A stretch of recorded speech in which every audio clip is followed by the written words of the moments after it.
My name is Dr. Anand Rajlin. I am the HOD of Department of Civil Engineering from RFRM Engineering College. Today we are going to see something about geopolymer concrete. So this topic comes under the course Maintenance, Repair and Rehabilitation of Structures for the 8th semester students of Civil Engineering Department. So the reason I've chosen this particular topic is because the geopolymer concrete is one of the emerging topic and emerging research area in the field of concrete technology. And as far as geopolymer concrete is concerned, it's quite relevant because the manufacturing of cement takes up a lot of resources, and it causes a lot of pollution also. In order to counteract this, or in order to prevent this, we need to innovate some new materials, preferably in the area of concrete. For that reason, we have the scientists have discovered something called geopolymer concrete. So to put it in simple words, geopolymer concrete is a new innovative type of building material which is having the exact same properties of concrete, if not more. It has more strength and it has more durability properties when compared to normal Portland cement concrete. But apart from that, geopolymer concrete is a new type of material. The entire process of manufacturing geopolymer concrete is a new type of method, and we will study about this geopolymer concrete in detail. First, let's see about the topic geopolymer concrete. So from the title itself, we can understand that a polymerization process is happening to manufacture this type of concrete. And the reason the word geo is combined with polymer is because for the polymerization process we are using something some materials like fly ash, GGBS. These type of materials are quite similar to clay, and the constituent of these products are silica and alumina. So basically that is the reason the name geo is provided here. So imagine concrete which is produced without cement, without the use of cement, because cement is the basic and the most important aspect of concrete, because it is a binding material of the concrete. So without cement, manufacturing of concrete is next to impossible, right? So manufacturing of concrete without the help of cement is called geopolymer concrete. So we completely avoid the usage of cement, and we manufacture concrete with some waste materials like fly ash, GGBS, and other chemicals that we'll see in detail. So this picture shows the materials that are used for geopolymer concrete.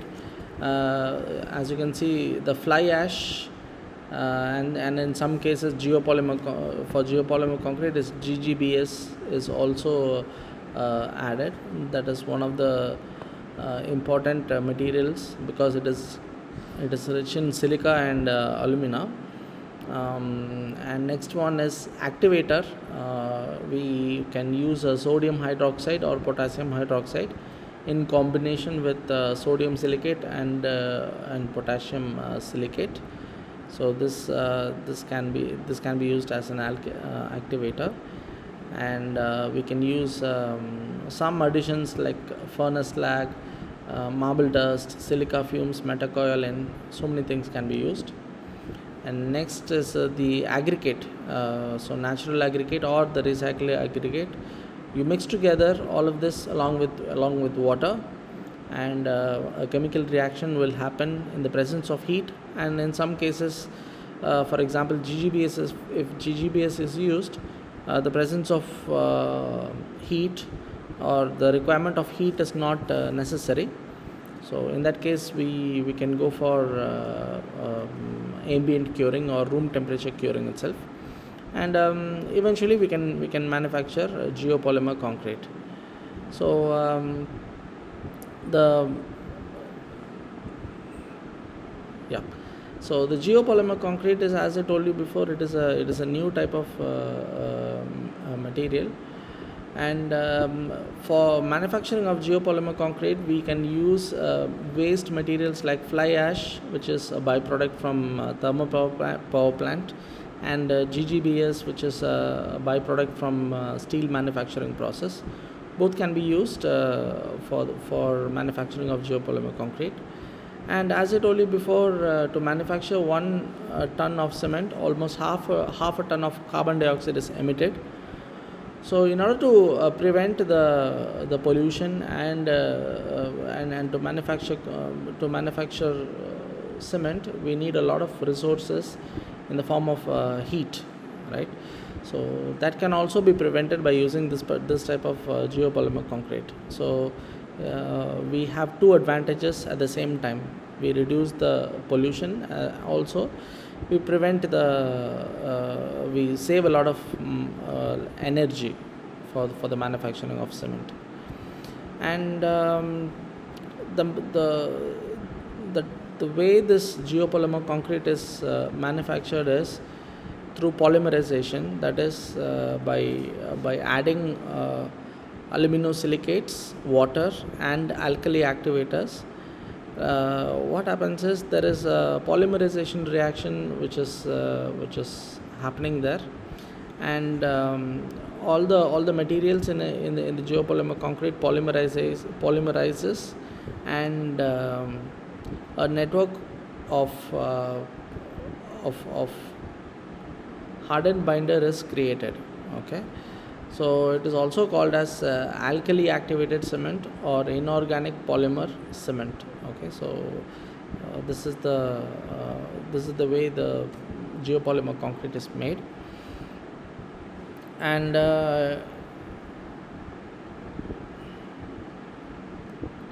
yeah, so you can see this various types of materials that are being used for geopolymer concrete manufacturing. So next we'll see something about the mechanical properties of geopolymer concrete. First one is the compressive strength. So compressive strength of geopolymer concrete is found to be close to 70 megapascal, that is 70 Newton per mm squared. So this is quite impressive when you compare it with normal cement concrete, which is closely around 20 to 30 megapascal. So not only that, the geopolymer concrete quickly or rapidly gains the compressive strength within a short period of time. So that is also a major advantage, right? So as given here, after 24 hours of casting, it will give a maximum of 25 Pascal strength, and at 28 days you can encounter around 60 to 70 megapascal of strength. So the other properties, as I told you before, the geopolymer is famous for its durability. So the first thing is drying shrinkage. Drying shrinkage is also very, very less when compared to the normal concrete. So drying shrinkage is the major reason for many concrete failures. So if you can prevent drying shrinkage, it will be much useful for, or else you can produce a lot of you can produce concrete with good strength. And the next one is the low heat of hydration. This is also something important. So because if there is a less quantity of heat produced when you manufacture such type of concrete, eventually your concrete will have good strength. Next one is the fire resistance. Resistance ability of geopolymer concrete is also very good. So because we add materials like fly ash and GGBS, which are basically good in resisting high temperature and fire. and it also prevents also has a lot of ability to resist chloride permeability, that is also because of the fly ash and the GGBS that we add during the manufacturing process. And finally, it also has high acid resistance, because geopolymer concrete is basically an alkaline material. All the constituents like alkali activators are all alkaline in nature, so obviously um, acid acid resistance is inherent part of this concrete. And again, application of geopolymer concrete is not happening in a very full-fledged manner. There are a lot of doubts and there are a lot of problems when it comes to the construction site. But a lot of buildings are coming up by using geopolymer concrete, and one such example is the world's first building, that is structural building of University of Queensland Global Change Institute. So it is fully constructed by using geopolymer concrete. It is one such example of how geopolymer concrete can be used for construction. So with this I would like to conclude my presentation. Thank you.